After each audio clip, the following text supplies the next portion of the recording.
నమస్తే, welcome to Andhraprabha.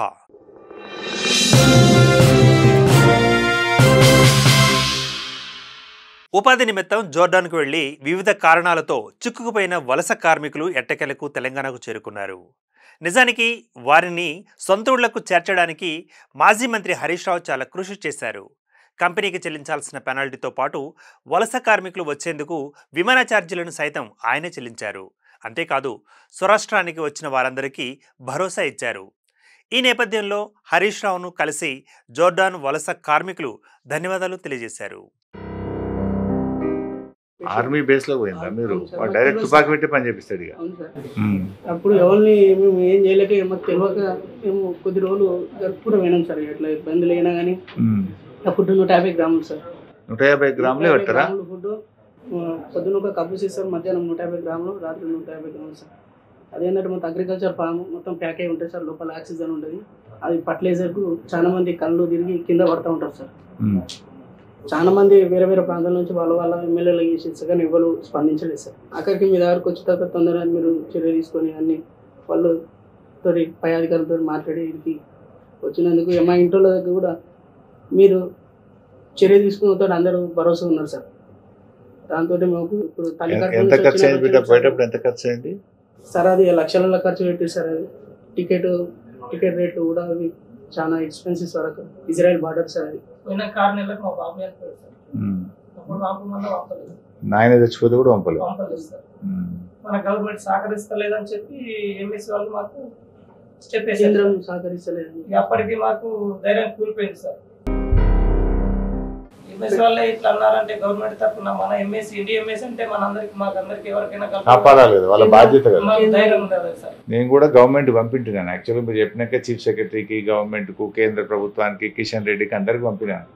చూసిన 3-4 రోజులు అయింది, వాళ్ళు స్పందన రాలే. ఇదంతా అయ్యేటట్లేదని చెప్పేసి అప్పుడే పెనాల్టీ కట్టేసి సురేష్ గారు కంపెనీ వాళ్ళతో మాట్లాడించి మేము తోలుకొచ్చుకున్నాం. బీఆర్ఎస్ పార్టీ మాజీ మంత్రి హరీష్ రావు చేసిన కృషి ఫలించింది. ఉపాధి నిమిత్తం జోర్డాన్ వెళ్లి వివిధ కారణాలతో అక్కడే చిక్కుకున్న 12 మంది వలస కార్మికులు ఎట్టకేలకు సొంతూళ్లకు చేరుకున్నారు. ఈ క్రమంలోనే తెల్లవారుజామున హైదరాబాద్ చేరుకున్న వలస కార్మికులు హరీష్ రావును తన నివాసంలో మర్యాదపూర్వకంగా కలిశారు. తమను ఇళ్లకు చేర్చిన ఆయనకు కృతజ్ఞతలు తెలిపారు. జోర్డాన్లో అనేక ఇబ్బందులు, కష్టాలు ఎదుర్కొన్న తమను ఆదుకొని తిరిగి వచ్చేందుకు సాయం చేసిన బీఆర్ఎస్ పార్టీకి హరీష్ రావుకు రుణపడి ఉంటామని వారు పేర్కొన్నారు. తాము తిరిగి తెలంగాణకు రావడానికి సాయం చేయాలని ప్రభుత్వాన్ని కోరినప్పటికీ పట్టించుకున్న పాపాన పోలేదని అన్నారు. కాంగ్రెస్, బీజేపీ ఎంపీలు, ఎమ్మెల్యేలు ఎవరూ స్పందించలేదని వాపోయారు వారు. ఇక ఈ క్రమంలోనే బీఆర్ఎస్ స్పందించడమే కాకుండా సొంత ఖర్చులతో తమ సొంతూళ్లకు చేర్చిందని ఆనందం వ్యక్తం చేశారు. ఇక ఇదే సందర్భంగా హరీష్ రావు వలస కార్మికుల కుటుంబాల పరిస్థితులతో పాటు జోర్డాన్లో ఎదుర్కొంటున్న ఇబ్బందులను గురించి అడిగి తెలుసుకున్నారు. కడుపు నిండా తిండి కూడా లేకుండా అనేక ఇబ్బందులు ఎదుర్కొన్నామంటూ వలస కార్మికులు కన్నీరు పెట్టుకున్నారు. ఈ క్రమంలోనే ఎవరూ ఎలాంటి ఆందోళన చెందవద్దని హరీష్ రావు భరోసా ఇచ్చారు. తెలంగాణలోనే ఉండి ఉపాధి, ఉద్యోగ మార్గాలు చూసుకోవాలని సూచించారు. ఇక అనంతరం వలస కార్మికులంతా ప్రత్యేకంగా ఏర్పాటు చేసిన వాహనాలలో జగిత్యాల, నిర్మల్, కామారెడ్డి, నిజామాబాద్, సిద్దిపేట జిల్లాల్లోని తమ ఇళ్లకు పయనమయ్యారు. ఇక ఇది ఇలా ఉండగా బీఆర్ఎస్ అధినేత కేసీఆర్ ఆదేశాలతో జోర్డాన్లో చిక్కుకున్న 12 మందిని స్వదేశానికి తిరిగి తీసుకొచ్చేందుకు కృషి చేసినట్లు హరీష్ రావు తెలిపారు. బ్రతుకుదెరువు కోసం, అప్పులు తీర్చడం కోసం జోర్డాన్, ఇజ్రాయెల్, గల్ఫ్ వంటి దేశాలకు వెళ్లి ఏజెంట్ల చేతుల్లో చిక్కుకొని ఎంతోమంది బతుకులు ఆగం అవుతున్నాయని అన్నారు. 12 మంది వలస కార్మికులు సమస్య తెలియగానే కేంద్ర రాష్ట్ర ప్రభుత్వాల దృష్టికి తీసుకువెళ్లామన్న ఆయన వారికి సాయం అందించాలని కోరామని చెప్పారు. ఇక మరోవైపు జోర్డాన్లోని ఇండియన్ ఎంబసీ ఆఫీసుకు వెళ్లి కార్మికులు కూడా అనేక సార్లు మొరపెట్టుకున్నారు. రాష్ట్ర ప్రభుత్వానికి విజ్ఞప్తులు చేశారు, కానీ స్పందన లేదన్నారు. అందుకే తామే జోర్డాన్లో చిక్కుకున్న 12 మంది కోసం పెనాల్టీ కట్టి వారిని తెలంగాణకు తీసుకొచ్చామని తెలిపారు. ఈ సందర్భంలోనే హరీష్ రావు ప్రభుత్వానికి ఒక విజ్ఞప్తి చేశారు. ఎంతోమంది ఉపాధి నిమిత్తం విదేశాలకు వెళ్ళి అక్కడ అనేక ఇబ్బందులు పడుతున్నారని పేర్కొన్నారు. మన వారిని కాపాడుకోవడం ప్రభుత్వాల బాధ్యతన్న ఆయన వారిని రక్షించేందుకు చర్యలు తీసుకోవాలని డిమాండ్ చేశారు. ప్రభుత్వాలు నిర్లక్ష్యంగా వ్యవహరించినప్పటికీ ప్రధాన ప్రతిపక్షంగా ఉన్న బీఆర్ఎస్ పార్టీ వీళ్ళందరినీ స్వదేశానికి తిరిగి తీసుకువచ్చిందని తెలిపారు. ఇక వలస కార్మికులకు బాసటగా నిలిచిందని స్పష్టం చేశారు. తెలంగాణ రాష్ట్రం నుంచి చాలా మంది బతుకుదెరువు కోసం, అప్పులు తీర్చడం కోసం మరి గల్ఫ్ దేశాలకు, ఇజ్రాయెల్ దేశాలకు వెళ్ళి అక్కడ ఈ ఏజెంట్ల వలలో చిక్కుకొని చాలా మంది బతుకులు ఆగమైతా ఉన్నాయి. అలాంటి 12 మంది తమ్ముళ్ళు, ముఖ్యంగా కామారెడ్డి, నిర్మల్, నిజామాబాద్, మెదక్, సిద్దిపేట్, కరీంనగర్, జగిత్యాల్ తదితర జిల్లాల నుంచి మరి వెళ్ళి అక్కడ ఎంతో ఇబ్బందులు పడుతూ తిండి తిప్పలు లేక బీపీ, షుగర్లు, రకరకాల వ్యాధులతో సతమతమవుతూ రాష్ట్ర ప్రభుత్వానికి, కేంద్ర ప్రభుత్వానికి ఎన్నిసార్లు మొరబెట్టుకున్నా 2 ప్రభుత్వాలు కూడా స్పందించలేదు. కానీ ఈరోజు బీఆర్ఎస్ పార్టీ తరఫున జోర్డాన్ లో చిక్కుకున్న ఈ 12 మంది తమ్ముళ్లను బీఆర్ఎస్ పార్టీ తరఫున ఈరోజు పెనాల్టీ కట్టి తిరిగి స్వదేశానికి తీసుకురావడం జరిగింది.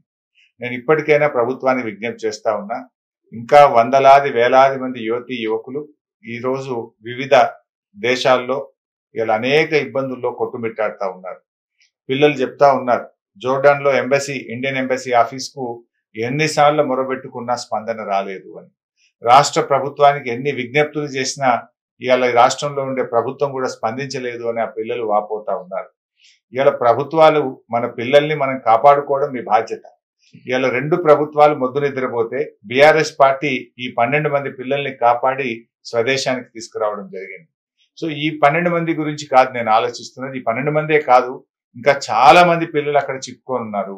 ఇప్పటికైనా రాష్ట్ర ప్రభుత్వము, ఇటు కేంద్ర ప్రభుత్వం స్పందించి ఇలాంటి పిల్లలు, కష్టాల్లో ఉన్నటువంటి భారతీయులను, తెలంగాణ బిడ్డలను తిరిగి స్వదేశానికి తీసుకొచ్చేటువంటి బాధ్యతను, చర్యలు తక్షణమే తీసుకోవాలని చెప్పి నేను రాష్ట్ర కేంద్ర ప్రభుత్వాలను డిమాండ్ చేస్తా ఉన్నా.